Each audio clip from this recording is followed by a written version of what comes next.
Alright, we're going to do a breakdown of the lockdown zombies that I brought to the Louisville Regionals. We placed 89th. We made some bad cuts the night before at like 4 in the morning and didn't have any time to test it, which was bad.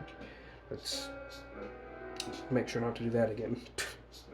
Anyway, start with we'll look at the hand trap engine with 3 infinite permanents, 3 ghost bell, and 3 ash blossom, covering most of your stuff right there.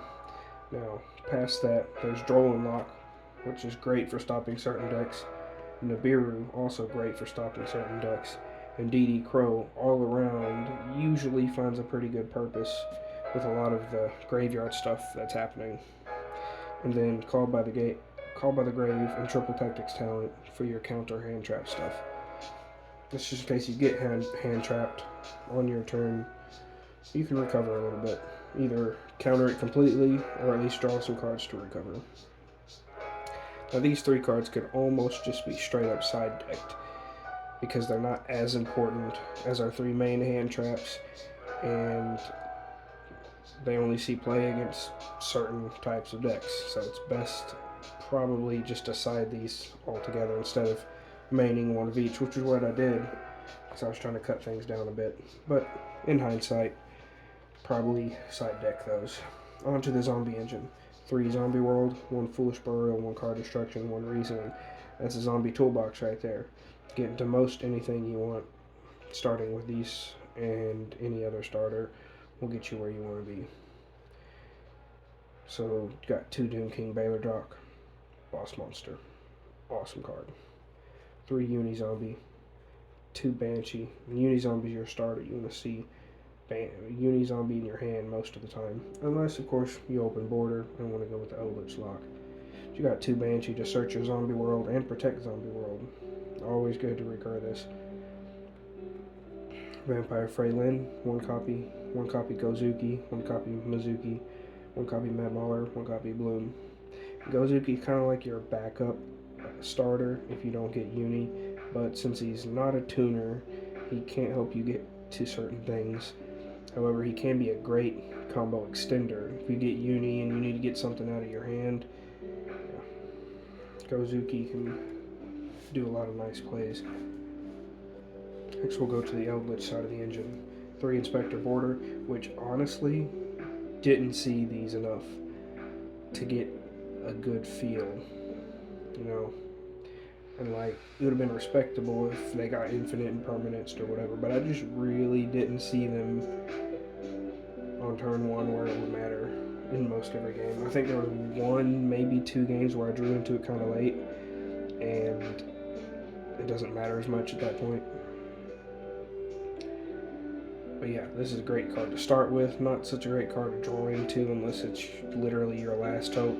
2K beater that can stop a couple monster effects if your opponent already doesn't have a crazy board going. So we got 2 Eldritch, 3 Cursed Odland, 3 Black Awakening. Great starter because you can make border and then you can use Black Awakening and make Eldritch and set your traps and get a pretty good lock going pretty quick that way. Get the Black Awakening. Scarlet Sangling, 1 copy Scarlet Sangling. You want to be able to search this off of dropping one of these 3 to the graveyard on turn 1, so that you can set Scarlet, have Black Awakening, get Eldritch. That way you can make Zombie World, Doom King, Eldritch, and Inspector Border all on turn 1, and have everything playing under border. So if they infinite permanence border, it just turns the whole Zombie World engine online. That was the idea for the border Eldritch stuff. 1 Anti-Spell Fragrance, 1 Rivalry Warlords, and 1 Eradicator Epidemic Virus. This, in a way, was put in to stop a little bit of everything. Rivalry, to completely stop monsters from summoning. Anti-Spell Fragrance, to, at least for a full turn, completely stop spells from being activated. And then Eradicator Epidemic Virus to snipe the traps out of their hand. So you could, in theory, hit all 3, set up premium board, and just completely shut out your opponent.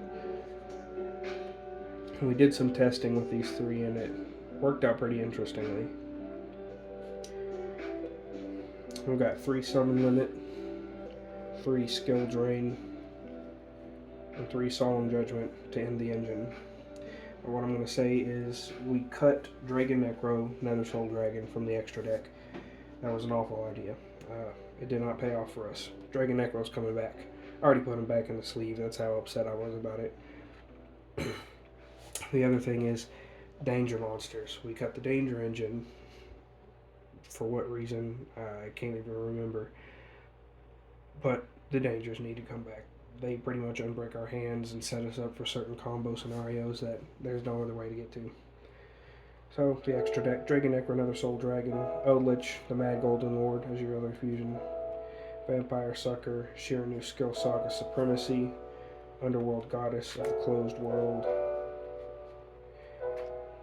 IP Masquerena, and Yukiona the Absolute Zero Mayakashi for your links. Psyframe Lord Omega, Red Eye Zombie Dragon Lord, Red Eye Zombie Necro Dragon, Immortal Dragon, and Barone de Fleur as the Synchros. And then Hope Harbinger Dragon, Titanic Galaxy, Zombie Vampire, and Boguska the Terribly Tired Tapir as your Xyz monsters. And might probably cut Immortal Dragon for some fallback plays. Example, Clearwing Synchro Dragon. So we use Mothman, of course, and we're bringing Mothman and Nessie back because of this end combo. This is if we do get hand trapped in that case. So Mothman comes to the board as a level 4. Then you normal summon Unizombie, activate Unizombie's effect. They infinite permanence or ash it, either one, whatever they do. It stays at level 3. So you've got a level 4 and a level 3. We can make Clearwing off of that. So at least have 2 negations off of Clearwing. One being, I believe it's any level 5, maybe level 7 or higher. Either just a level 7 or higher being activated or being targeted. So up to 2 negations in the case that the infinite impermanence or ash or hand trap otherwise are opening play there with Mothman and Uni. The other idea is Nessie coming to the board as a level 7, Uni Zombie, Uni gets ashed. We've still got level 3 and level 7. We can make Barone de Fleur turn 1 off of them ashing one of our opening plays and still have whatever we're going to set down. Maybe Zombie World, maybe some stuff in the graveyard. Yeah, that's the idea. Mothman and Nessie are going to be the bodies that we're going to get on the board so that if and when Unizombie gets negated, it'll still be useful to put us in an inboard play. They'll give us something other than just a couple of monsters sitting on the board. Immortal Dragon, the reason I'm thinking of cutting Immortal Dragon is every situation in which I could have used Immortal Dragon, it would extend the combo, but I also felt like I would be overstepping into Nibiru in every single situation. So I ended up actually in a case where I could have made Immortal Dragon, I decided not to, and it paid off. I mean, it's still basically the same end combo with like one less monster. But there was one case where I overextended, got hit with Nibiru, and after that I was not at all pleased with even thinking about making Immortal Dragon. So I'd rather cut Immortal Dragon for Clearwing in the case that that's still only 3 summons. If it's Mothman, Uni gets ashed or Veilered, infinite impermanence, whatever, we make Clearwing. Clearwing still with 2 negations is better than nothing. Just having nothing on the board after an ash, yeah, no. So that's the idea.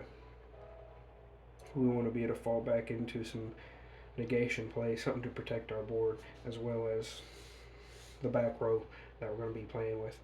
Because if we're going to win, we're going to have to play some heavy back row. Because if our main plays get stopped and we only end on 1 Barone or 1 Clearwing, it's not going to be enough.